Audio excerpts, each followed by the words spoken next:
Okay guys, so remember I said this is where I left off, and it is, and I do need to pick up here. You'll notice a bunch of pots are missing, and it's because I'm mad, and I'll talk more about that later. I'm just honestly so mad about it. I can't even articulate how I'm feeling right now, but I will as this video goes on. I think I'll just work my way out of it.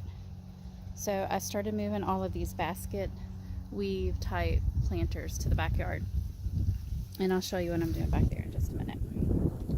Okay guys, it is hours later. I'm still upset. I've been saying things in my head that I wish I could say for this situation in person. It really won't make a difference, so I'm just going through the motions in my head. So I wanted to share with you guys how I build new flower beds and or weed existing flower beds. I just basically don't do much of nothing for prep of the soil. I really don't weed too much. There is one weed I will pull out, and it is these nasty little guys right here. They have a really long, strong taproot, so I do pull those out with a spade. Otherwise, I just lay down my cardboard, wet it, and if I'm making a raised type bed or flower bed, I can add compost on top, soil, etc. Today I'm basically just kind of weeding and making this bed bigger, so I'm just going to wet the cardboard and put mulch directly on top, and then it will look like this. No weeds, no nothing, just nice mulched area. I'm just going to cover everything up, even the larkspur, because I will have plenty all over the yard come spring. And all the pots are gone from this area. I went ahead and put this Gara into the ground. It was in a pot, but I mean, I got it for free. It was a volunteer from a plant that I already own, and I just dug it up and put it in a pot, and it grew really well. It's a white Gara. But now it's just going to live there and be happy. So that is what I am doing. Okay, here is where I'm at now. I'm starting to put down the mulch. I got the cardboard nice and wet. This area is going to look so much better. I did have a strip of green here, and it was just mostly weeds, so this is going to look so much nicer. I did repurpose those stones, those edging stones, right in through this area because, well, I don't know. I'm just trying to make everything look as seamless as possible, and those stones kind of drew attention to my pots. But now look, the pots are gone, and I think today what we are going to do here in a minute, I'm going to load up my car one last time and take a bunch of planters to my friend's house. Whatever's left, I'm going to walk around the yard, look, see, just see. One exciting thing that just happened, the mailman just came and he brought me a package from rareseeds.com, and there's poppies in there. So probably not today or tomorrow, maybe after this rain that we're supposed to get passes, we will plant some poppies, and I will get my garlic planted this week too. So every time I make a delivery over to her farm, I fill up any empty milk or juice, etc. jugs that we have with water so that I can water all of our stuff that's there. And also, she and I are going to have fun this winter making some winter sewing jugs with flowers, and well, probably more towards spring we can start some vegetables too.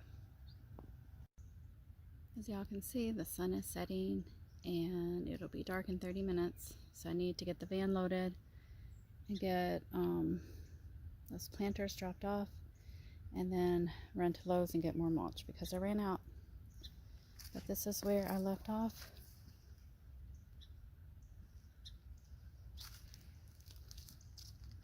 Depending on the rain tomorrow, I may try to seed this with the micro clover grass blend and get the garlic planted. So I will talk to you guys soon. Actually, stay tuned. If I can remember later tonight when things calm down, I will tell you why I'm so upset, and it is about the HOA and the garden.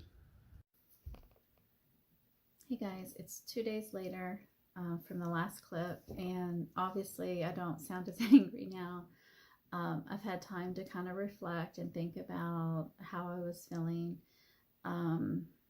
So what happened the morning of 2 days ago when I made the last few videos in this episode, we went for a walk. We took Tonto for a walk in our neighborhood, which is a really big community and neighborhood, and we were in some of the other houses, not super close, but obviously not far away. And we were walking down the road, and there's this one particular street where there's a lot of environmental people who do great things like native plants, rain barrels, beehives, and that's wonderful. I love it. So a couple of these houses on this one particular street, I feel like everything they're doing is acceptable and okay. And well, for example, one of the homes, and I tried not to look obvious and just stand there for too long, but in a little bit of time that I could actually stop and count and look, in their very, very tiny yard, which is probably, I don't know, maybe a quarter of my front yard as far as the space. In that little tiny space, they had over 20 pots, flower pots, and they were all different sizes, all different colors. And they're allowed to have that. So when I get home and I look at my yard and see that I've gotten rid of probably half of my pots or more, it makes me feel that the rules that are not being applied equally, and I don't understand that. So on this same day, I also got an email from the environmental person who I've been in contact with, who was going to talk to the HOA people. And he forwarded me some of the information that the HOA provided to him regarding the amount of flower pots you can have. And it was just the wording of some of it from the HOA. It just rubbed me the wrong way. And so that combination of seeing other homes in our community that have more cattle panels than I have, closer to the road, more visible, using deciduous trees when I was told I couldn't use deciduous trees for a barrier to hide my garden area. And then seeing some yards that just have, more pots than I have per square foot. It was just really frustrating. So I was mad that day. So that's why I started moving some of the pots I had decided to keep to the backyard, because I'm just like, okay, I'm just going to get rid of everything. And I was just upset. So I've calmed down and I've reread that email a couple times, and it probably doesn't sound as bad as it did the very first time I read it, because I was reading it through a filter of anger about what I perceived to be unequal treatment regarding what's allowed in the yard and what's not. So that's all. I still want to move. I still feel like I can't garden the way I want to garden here, and it's very frustrating. There was one line in that email that really kind of struck me, and I've kind of replayed it over and over in my head. It was something like, and I may be getting the wording slightly wrong, but it was something like, going forward, that's what it said, going forward, she will need to get permission for any ornamental or gardening, landscaping type designs with permission and photos. She needs to submit photos. And that just feels really overkill to me. I mean, you guys have seen my earlier videos when I did garden tours before I started taking everything down out of the garden and moving things. I really didn't think it was too gaudy or too tacky. it might have been a bit too much. But I mean, I don't know. I'm thinking about, what if I just start walking all through the neighborhoods in this community and taking pictures? But what am I going to do with that? It's not going to change my situation. And I don't want to really rat anyone else out and get anyone else in trouble. So that's all. I was just kind of mad. And now I'm just more, I guess the mad turned into defeat, and then just whatever. I'll just do what I can do here and hope for the best. But I do feel, if you are going to change the rules after people have lived here for decades, at least make the rules the same and applicable to everyone and not arbitrary. And so that was the part I was upset with. So, yeah, I'm going to get back outside. It's really sunny today. It's cold though. It's really cold. It's going down to 24 tonight. So I will have to start covering my green stalks again, and a couple areas that I'm trying to protect a few things. But I am going to go finish weeding that one small section I have left to put the micro clover and grass seed mix down. And I'll show you a picture of that here in just a second. I do want to share with you one thing that I worked on yesterday that's garden related. It was rainy yesterday and dreary. Kind of like my mood, I guess. It fit really perfectly. So I'm going to show you. I'm going to have to flip the camera around somehow, and I will show you what I did, because it's kind of exciting, kind of fun, and it's something that we will work on in the next week or two. So let me try to do this. It's very complicated for me.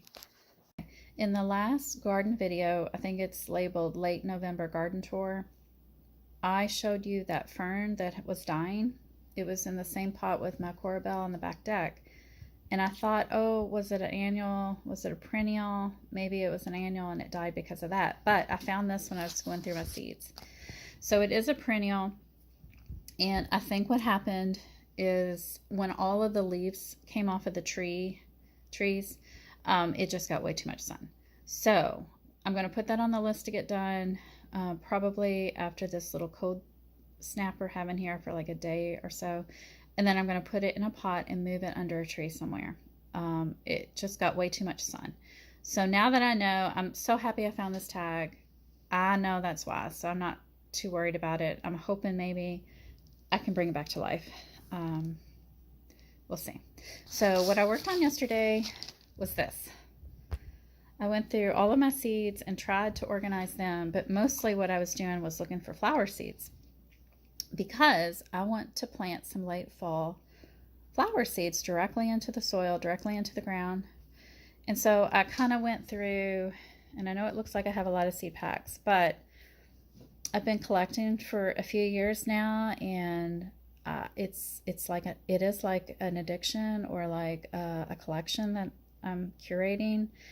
And you know, seeds are pretty cheap, and I always think it could be worse. What if I was collecting, you know, $300 purses, or, you know, shoes or something like that? So I'm not. So I'm just have a little bit of a thing for seeds. So, and I try to get them on sale. I always try to get them on sale. That's my goal. You know, there are lots. Well, not lots, but several times during the year, you can actually get seeds for really good prices when they have like a 40% off sale. Anyways, sorry about all that. Side note there, trying to justify my addiction.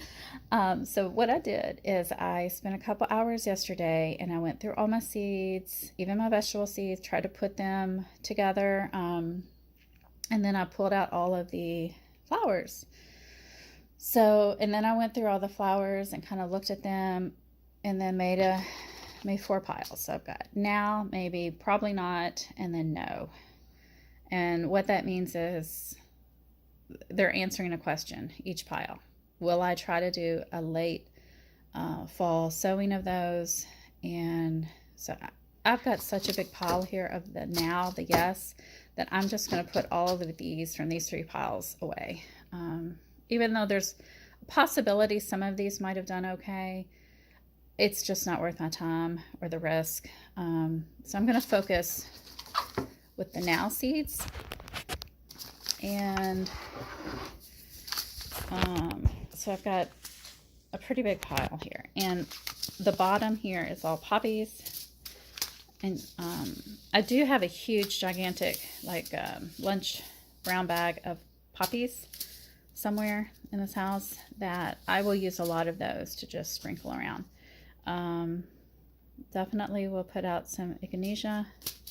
And then this is just a random lot of just a bunch of some wildflowers, some perennials. I'd say a lot of these are perennials, but one thing a lot of these have in common is they require code stratification, which is just a period of cold, usually moist conditions to kind of simulate like a winter type setting, as if the plant had been outdoors. So since I'm not going to be doing that in my fridge, you know, a lot of these you can do it outside in the soil. And you know what, now that I'm saying this, I remember I haven't found all my milkweed seeds. Okay, I know where they're at. They're out in the garage because we did that a couple weeks ago. We planted some. I want to plant more. I want to go around and plant more. So, let's see. We'll just peek at these really quick. I know I'm probably making a really long video here.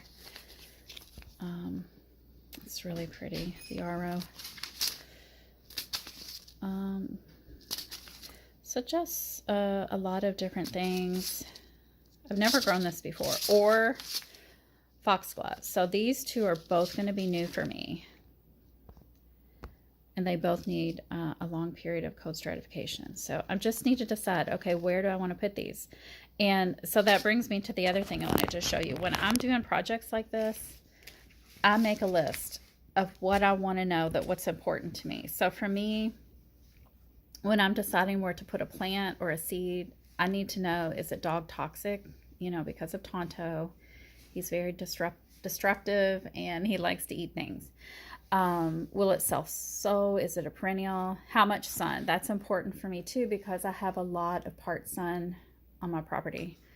And then the code stratification. What type of soil? Does it need poor soil or sandy? I don't worry too much about the pH level, but sometimes I'll think about that. And then, oh, deer resistant. That is a huge thing, deer resistant. And then can I plant it in the fall? And that's kind of the question I went through and answered when I went through these seed packs yesterday. And is it cold hardy? And does it transplant well?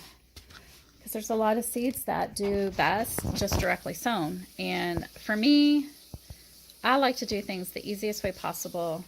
And if I can direct sow something, I definitely want to do that. So that's it, guys. So expect a video here in the next, I don't know, week. And I'm going to try to go around and find some places to sprinkle some of these seeds. Oh, this poppy goes over here. I will talk to you soon. Actually, I'm going to show you a clip here in just like, I don't know, a couple hours after I get done finishing that one section of the clover. So stay tuned. I call this my zombie killing tool. It's really sharp. It's got like, kind of like a blade. And it kind of cuts and pulls these weeds really good.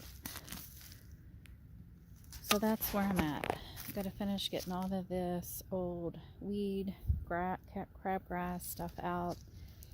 And then I can do the micro clover grass seeds and some straw and be done with this little section. Thanks, guys. Have a great week.